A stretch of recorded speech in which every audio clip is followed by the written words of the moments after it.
Hello everyone, कैसे आप सब। आई होप आप बहुत अच्छे होंगे। तो आज की वीडियो हम स्टार्ट कर रहे हैं संज्ञा पार्ट 2। आई होप आपने पार्ट 1 देखा होगा, तो हम पार्ट 1 को थोड़ा सा यहाँ पे डिस्कस कर लेते हैं कि हमने क्या क्या पढ़ा था। हमने पढ़ा था कि व्हाट इज संज्ञा, संज्ञा क्या होती है। तो संज्ञा होती है क्या, कोई भी नाम, किसी भी चीज़ का कोई नाम है तो वो हो जाएगी संज्ञा। संज्ञा कितने प्रकार की होती है? 3। लेकिन अगर अर्थ के आधार पर पूछा जाए तो कितने प्रकार की होगी? अर्थ या फिर यूजेस के आधार पर, मीनिंग और यूजेस के आधार पर पूछा जाए तो संज्ञा कितने प्रकार की हो जाएगी? 5। तो पहला पार्ट था हमारा व्यक्तिवाचक, दूसरा था जातिवाचक और थर्ड था हमारा भाववाचक। ठीक है। तो व्यक्तिवाचक क्या होता है? कोई भी नाम जिसको सुनकर एक ही चीज़ की मतलब एक ही चीज़ उससे रिलेटेड आपके माइंड में आए तो वो होता है व्यक्तिवाचक। कोई भी नाम जिसको सुनकर बहुत सारी चीज़ें अगर हमारे माइंड में आ रही है तो वो है जातिवाचक। भाववाचक, कोई भी ऐसी चीज़ जिसको ना तो हम देख सकते हैं और ना ही उसे छू सकते हैं तो वो क्या हो जाएगी हमारे लिए? भाववाचक। ठीक है। तो आज की वीडियो हम यहाँ से स्टार्ट करते हैं। देखो, मैंने आपको एक बात बताई थी कि भाववाचक कोई भी ऐसी चीज़ होती है जिसे हम ना तो देख सकते हैं और ना ही छू सकते हैं, लेकिन एक इसका एक्सेप्शनल केस है। ठीक है, जो कि एग्ज़ाम 2021 में भी आया था उसका एक क्वेश्चन, और 2022 में 1 में भी आया था। तो वो क्या है? वो है हमारा, जैसे कि मैंने बोला, आत्मा। क्या हम आत्मा को देख सकते हैं? क्या हम आत्मा को छू सकते हैं? तो बिल्कुल भी नहीं। पर फिर भी आत्मा जो है वो है एक जातिवाचक संज्ञा। होना क्या चाहिए था? भाववाचक, लेकिन क्या है ये? जातिवाचक। तो कुछ ऐसे एक्सेप्शनल केसेस हैं, इनको आप नोट डाल के, स्टार डाल के लिख लीजिएगा।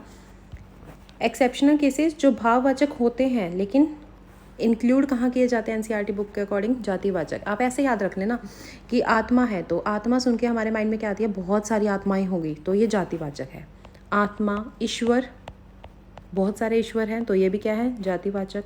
परमात्मा, तो ये जो वर्ड्स होते हैं ना, ये क्या आते हैं? हमारे सारे के सारे जातिवाचक में आते हैं। ओके,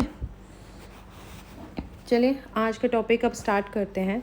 आज के वीडियो में हम पढ़ेंगे कि जो भाववाचक संज्ञा होती है, जो भाववाचक संज्ञा होती है वो कैसे बनती है। भाववाचक संज्ञा कैसे बनती है जी? भाववाचक बनती है 5 चीज़ों को मिलाकर। मतलब 5 चीज़ें होती है जिनकी हेल्प से भाववाचक संज्ञा बनती है। वो कौन कौन से होते हैं 5 चीज़ें? तो पहली है हमारी उसमें से संज्ञा संज्ञा नहीं आएगा यहाँ पे, जातिवाचक आएगा। जातिवाचक संज्ञा, जातिवाचक से क्या बनता है? भाववाचक बन जाता है। जातिवाचक संज्ञा से कैसे बनता है वो अभी हम बाद में बात करेंगे, पर कई बार एग्जाम में डायरेक्ट पूछ लिया जाता है कि भाववाचक कैसे बनता है। तो किन चीज़ों से बनता है जी? 5 चीज़ों से बनता है। कौन कौन सी है वो 5 चीज़ें? संज्ञा, सर्वनाम, विशेषण, क्रिया और अव्यय। संज्ञा, सर्वनाम, विशेषण, क्रिया, अव्यय, ये क्या क्या होते हैं अलग अलग बात करेंगे हम इन टॉपिक्स के बारे में। लेकिन अभी हम देख लेते हैं कि इन 5 चीज़ों में अगर हम क्या लगा दें? प्रत्यय लगा दें। प्रत्यय क्या होते हैं? जो किसी भी वर्ड के पीछे मिलकर बनते हैं, तो उन शब्द से क्या बन जाएगी? हमारे भाववाचक संज्ञा बन जाएगी। ठीक है। अब हम इसे समझते हैं एग्जाम्पल की हेल्प से कि ये क्या चीज़ है, कैसे बनती है। तो पहले हमने बात करी कि भाववाचक बनता है संज्ञा से, यानी जैसे मैंने बोला नेता, तो नेता क्या है? जातिवाचक। लेकिन अगर मैं नेता में लगा दूँ प्रत्यय पीछे तो ये बन जाएगा नेतृत्व। क्या बन गया? नेतृत्व। तो ये क्या बन जाएगा अब? भाववाचक संज्ञा। नेता क्या है? जातिवाचक। लेकिन जैसे ही मैंने जातिवाचक संज्ञा में प्रत्यय लगा दिया, क्या लगा दिया? प्रत्यय, तो ये क्या बन गया जी? हमारा भाववाचक संज्ञा। ठीक है। तो ये भी आपको ध्यान रखना है। एक दो एग्जांपल से और समझते हैं। मैंने बोला पशु, पशु क्या है? जातिवाचक। पशु क्या है हमारा? जातिवाचक। लेकिन अगर आपको इसमें प्रत्यय लगाना है तो ये बन जाएगा भाववाचक के टाइम पे पशुता। ठीक है। ता वर्ड यूज़ करते ही, ता प्रत्यय लगाने के बाद ये बन गया पशुता। ऐसे ही मैंने बोला प्रभु, ये क्या है? जातिवाचक। लेकिन अगर मैंने बोला प्रभुता तो ये क्या बन जाएगा? हमारा भाववाचक। ठीक है, क्लियर। तो भाववाचक बनाने के लिए, यानी जातिवाचक में हम क्या करेंगे? प्रत्यय ऐड कर देंगे। जैसे ही हमने जातिवाचक में प्रत्यय को ऐड किया वो बन जाएगा हमारा भाववाचक संज्ञा। ठीक है। तो सेकंड पॉइंट क्या था हमारा? सेकंड था कि भाववाचक कैसे बनता है? सर्वनाम से। सर्वनाम के एग्जाम्पल लेके समझते हैं।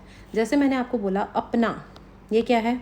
यह, वह, तू, मैं। ठीक है। तो ये सब क्या होते हैं? हमारे सर्वनाम। मैंने बोला अपना, इसमें मैंने लगा दिया प्रत्यय अपनापन, तो ये क्या बन गया हमारा भाववाचक। ठीक है, ऐसे ही निज, निज से बन गया निजत्व, तो ये क्या बन गया भाववाचक।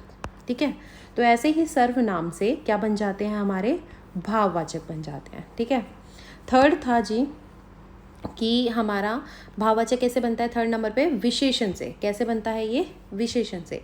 तो विशेषण क्या होते हैं, जो वर्ड्स किसी की विशेषता बताए। जैसे कि मैंने बोला मीठा, मीठा क्या है, किसी चीज़ की विशेषता।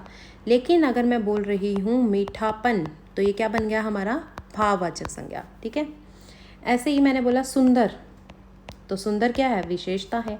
लेकिन मैंने लिखा सुंदरता, तो ये क्या बन जाएगा भाववाचक। ठीक है, क्लियर। तो आपको ध्यान रखना है कि भाववाचक में कैसे कैसे बनते हैं, जातिवाचक संज्ञा से बनते हैं, सर्वनाम से बनते हैं, विशेषण से बनते हैं, और ऐसे ये क्रिया से बनते हैं। क्रिया क्या होती है, कोई भी मूवमेंट, कोई भी एक्टिविटी, वो वर्ड्स क्या होते हैं हमारी क्रिया। जैसे हंसना, तो अगर मैंने लिखा हंसना, तो ये क्या है हमारा क्रिया। लेकिन मैंने लिखा हंसी, तो हंसी क्या बन जाएगा हमारा भाववाचक। मैंने लिखा लड़ना, ठीक है, तो ये क्या है हमारे लड़ना हो गया, थकना हो गया, ये सब क्या होती है हमारी क्रिया होती है।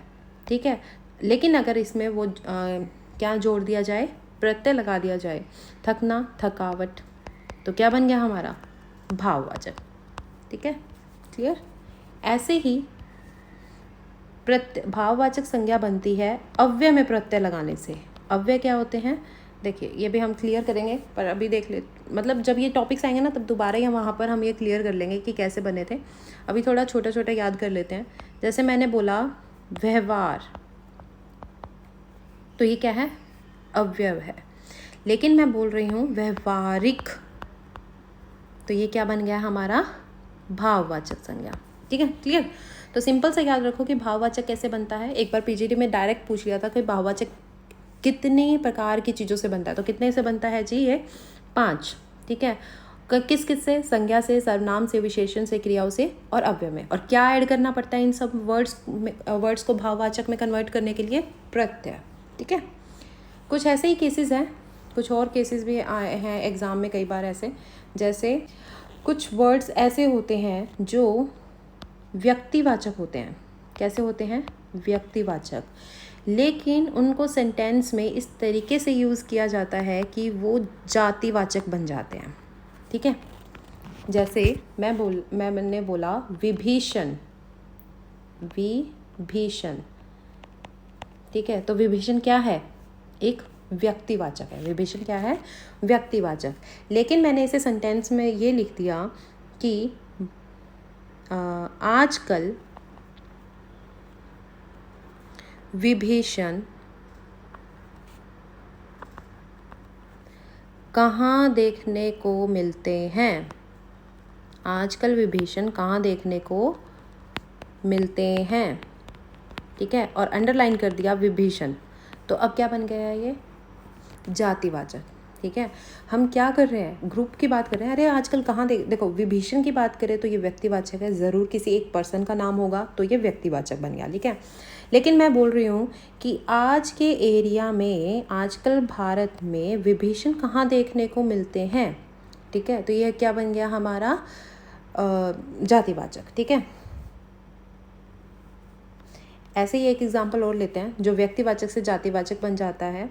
जैसे कि मैंने बोला हरीश चंद्र, हरीश चंद्र, इस वर्ड में क्या कौन सी संज्ञा है, तो कौन सी संज्ञा हो जाएगी इसके अंदर, व्यक्तिवाचक। लेकिन मैंने सेंटेंस बनाया कि आजकल, चलो आजकल छोड़ देते हैं वरना आप कहोगे वही एग्जाम्पल दोबारा ले लिया। मैंने सेंटेंस बना दिया विभीषण हर जगह मौजूद है। विभीषण क्या है जी, हर जगह मौजूद है, यानी बहुत सारे विभीषण हो चुके हैं। राइट, तो अब ये क्या बन जाएगा, जातिवाचक। ठीक है, ये भी ध्यान रखना है। ये पता है ये सब है ना, प्रैक्टिस का खेल है। ठीक है, और प्रैक्टिस करने के लिए मैं आपको बताऊं, डायरेक्ट अपना गूगल क्रोम कुछ भी खोलो और उस पर लिखो संज्ञा प्रैक्टिस सेट।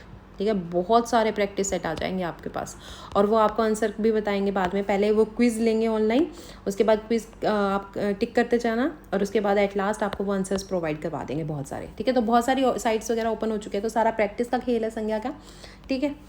इससे ज़्यादा इजी देखो मैं नहीं बता पाऊँगी। मतलब अगर आपको फिर भी कोई डाउट है तो आप कमेंट करके बता देना, मैं कुछ और इम्प्रूवमेंट करूँगी फिर इसके अंदर, ठीक है।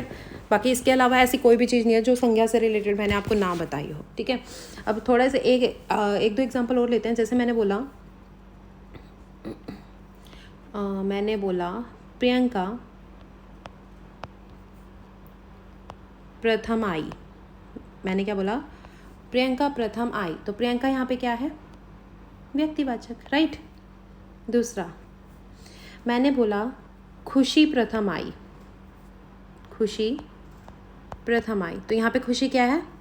व्यक्तिवाचक, ठीक है। लेकिन इस खुशी वाले सेंटेंस को मैंने घुमा दिया और मैंने आपसे ये पूछा कि प्रियंका के प्रथम आने से खुशी हुई। प्रियंका के प्रथम आने से खुशी हुई, और अंडरलाइन वर्ड जो है वो है खुशी। तो इस सेंटेंस में बताओ ये क्या है? व्यक्तिवाचक या जातिवाचक? तो ये क्या बन जाएगा?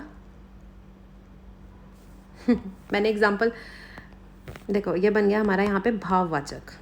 खुशी हुई है यानी कोई फीलिंग है, कोई इमोशंस है, हम खुशी को ना देख सकते हैं ना ही उसे छू सकते हैं, ठीक है। तो ये कैसे हुआ? प्रियंका के आने से खुशी हुई। तो आपको ना एग्जाम्पल पूरा स्टेटमेंट पढ़ना है, सिर्फ अंडरलाइन वर्ड्स को नहीं देखना एग्जाम में। मैंने आपको पिछली वीडियो में भी यही बात बोली थी कि अंडरलाइन वर्ड्स को देखोगे तो हिंदी के क्वेश्चन गलत हो जाएंगे। तो आपको ध्यान रखना है क्या क्या, कि भाववाचक जो है वो 5 टाइप से बनते हैं, 5 चीज़ों से बनती है। वो कौन कौन सी है? संज्ञा, सर्वनाम, विशेषण, क्रिया, अव्यय, ठीक है। या फिर कई बार ऐसा होता है कि कुछ वर्ड्स होते तो व्यक्तिवाचक है, लेकिन जैसे ही वो सेंटेंस में उसका भाव बदल जाए तो वो बन जाते हैं जातिवाचक। ऐसे ही कुछ वर्ड्स जातिवाचक होते हैं, लेकिन वो सेंटेंस के अकॉर्डिंग पूरा पढ़ने से हमें पता चल जाएगा कि वो हमारे क्या है? व्यक्तिवाचक। ओके, तो आज की वीडियो में बस इतना सही। आई होप वीडियो पसंद आई होगी, ठीक है। और अगर वीडियो पसंद आई है तो please like, share and subscribe. Thank you so much, bye bye, take care.